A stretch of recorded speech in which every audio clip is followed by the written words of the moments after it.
Hello friends, સ્વાગત છે તમારું મારી ચેનલ મમતાઝ કિચન એન્ડ વ્લોગમાં। તો તમને મારા વિડીયો પસંદ આવે તો વિડીયોને લાઇક કરજો, શેર કરજો અને હા, ચેનલને સબસ્ક્રાઇબ કરવાનું બિલકુલ ભૂલતા નહીં। તો આજની રેસીપી બનાવવાનું આપણે શરૂ કરીએ।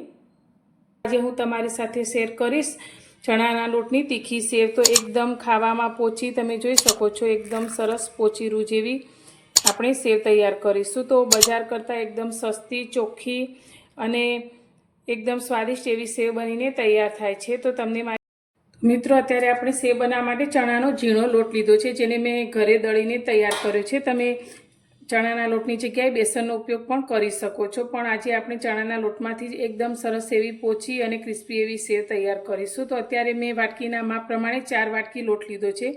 तो सौथी पहेला तो आपणे आ लोटने चाळी लईशुं। तो पहेलाथी चाळेलो होय तो पण आपणे एकवार सेव बनावता पहेला तेने आ रीते चाळी लेवानो छे।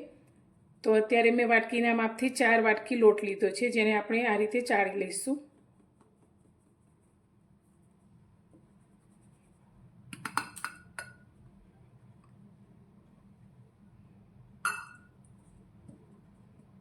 तो अत्यारे मैं 4 वाटकी लोटने आ रीते चाळी लीधो छे। तो हवे तेनी अंदर आपणे स्वाद प्रमाणे मीठुं एड करीशुं। तो अत्यारे आपणे 1 नानी चमची जेटલું मीठुं लीधुं छे।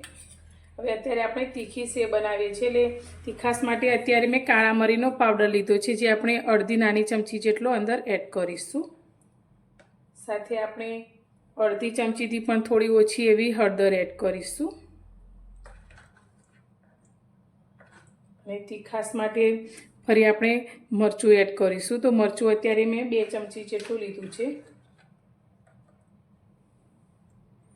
હવે સેવ આપણી ઉપરથી ક્રિસ્પી પણ અંદરથી એકદમ સરસ સોફ્ટ રહે તેવી બને તેના માટે અત્યારે મેં ખાવાનો સોડા લીધો છે, જેમાંથી આપણે આંગળી અને અંગૂઠા વચ્ચે ચપટીમાં જેટલો આવે તેટલો આપણે સોડા લઈશું, તે અંદર એડ કરી દઈશું અને બધી જ વસ્તુને આપણે સારી રીતે મિક્સ કરીશું। तो सेव तमारे जेटली तीखी जोईती होय ते प्रमाणे तमे अंदर मरचुं एड करी शको छो। हवे आनी अंदर आपणे मोण माटे तेल लईशुं। तो अत्यारे आपणे 2 चमची जेटલું गरम करेલું तेल लीधुं छे, जे आपणी रेग्युलर चमची होय घरनी तेनाथी आपणे 2 चमची जेटલું तेल लीधुं छे। हवे तेल अत्यारे आपणुं गरम छे એટલે પહેલા તો તેને આપણે આ રીતે ચમચીથી લોટમાં મિક્સ કરી લઈશું। तो सेव तो अत्यारे बधाना घरे बनती ज होय छे, पण तमे एकवार आ रीते सेव बनावजो तो एकदम सरस एवी सेव तमारी बनीने तैयार थशे।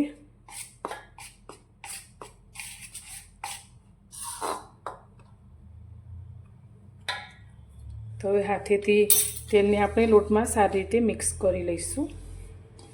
तो लोटमां आपणे तेलने सारी रीते मिक्स करी लीधुं छे। तो एकदम सरस रीते बधा ज लोटमां तेल આપણું ભળી જાય તે રીતે તેને મિક્સ કરી લેવાનું છે। હવે આપણે તેની અંદર થોડું થોડું પાણી એડ કરીને આનો લોટ તૈયાર કરીશું।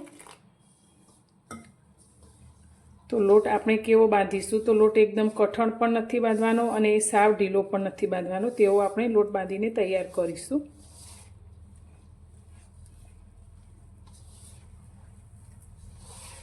તો ચણાનો લોટ આ રીતે ચીકાશ પડતો હોય છે, એટલે આપણે તેને આ રીતે ભેગો કરતા જઈશું અને તેને સારી રીતે મસળીશું।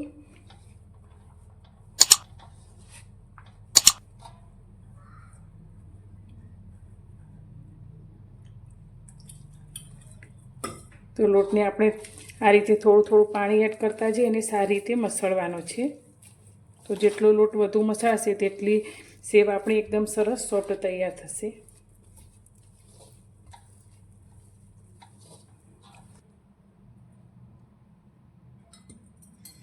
तो आ रीते आपणे थोड़ुं थोड़ुं पाणी अंदर एड करता जवानुं छे अने लोटने मसळतुं जवानुं छे। तो हजू आपणो लोट थोड़ो कठण छे, तो आना करતાં पण आपणे ढीलो करवानो छे, पण एक साथे बधुं ज पाणी एड करीने आपणे लोटने ढीलो नथी करवानो, पण आ रीते थोड़ुं थोड़ुं पाणी एड करता जईशुं अने लोटने मसळता जईशुं।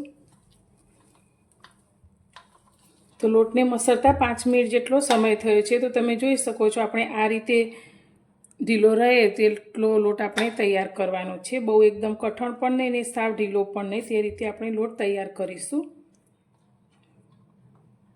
तो आ रीते आपणे हवे હાથમાંથી બધો જ લોટ કાઢીને ભેગો કરી લઈશું. તો હાથને આપણે થોડો તેલવાળો કરીશું અને આ રીતે આપણે બધા જ લોટને ભેગો કરી લઈશું.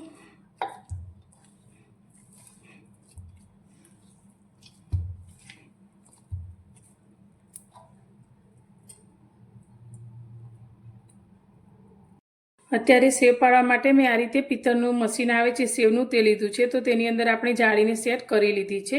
તો હવે આપણે તેની અંદર બનાવેલો લોટ ભરી લઈશું. તો મશીનને આપણે પહેલેથી તેલથી ગ્રીસ કરી લીધું છે.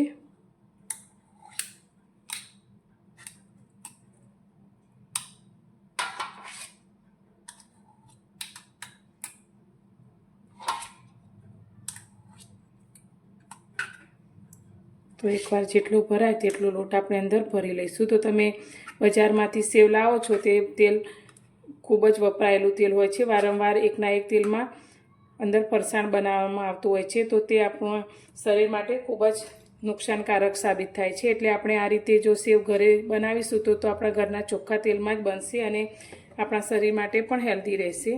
તો આપણે મશીનને બંધ કરી દઈશું. સેવને તળવા માટે આપણે ગેસ પર કઢાઈમાં તેલને ગરમ કરવા માટે રાખી લીધું છે. તો તેલ આપણું ગરમ થયું છે. તો તેલને આપણે મીડિયમ ગરમ થાય તેટલું જ કરવાનું છે. હવે ગેસની ફ્લેમ અત્યારે આપણે મીડિયમ ટુ સ્લો કરી દઈશું અને હવે આપણે તેની અંદર આપણે સેવો પાડીશું.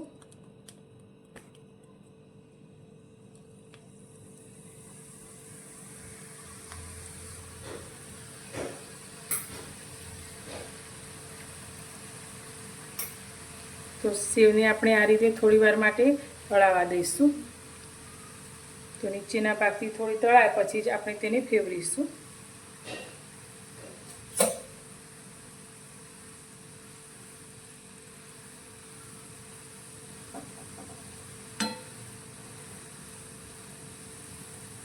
તો હવે આપણે સેવને બીજી બાજુ ફેવરી લઈશું.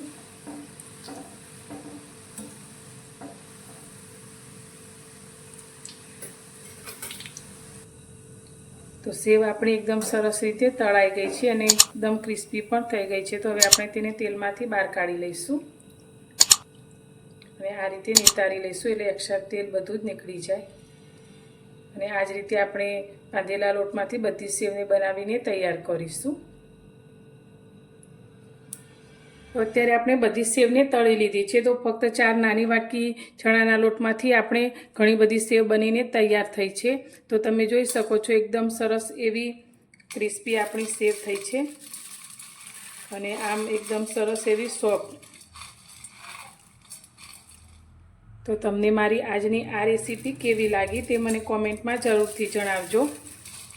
અને પસંદ આવી હોય તો મારા વિડીયોને લાઈક કરજો, શેર કરજો અને મારી ચેનલ પર નવા છો તો ચેનલને સબસ્ક્રાઈબ કરવાનું બિલકુલ ભૂલતા નહીં.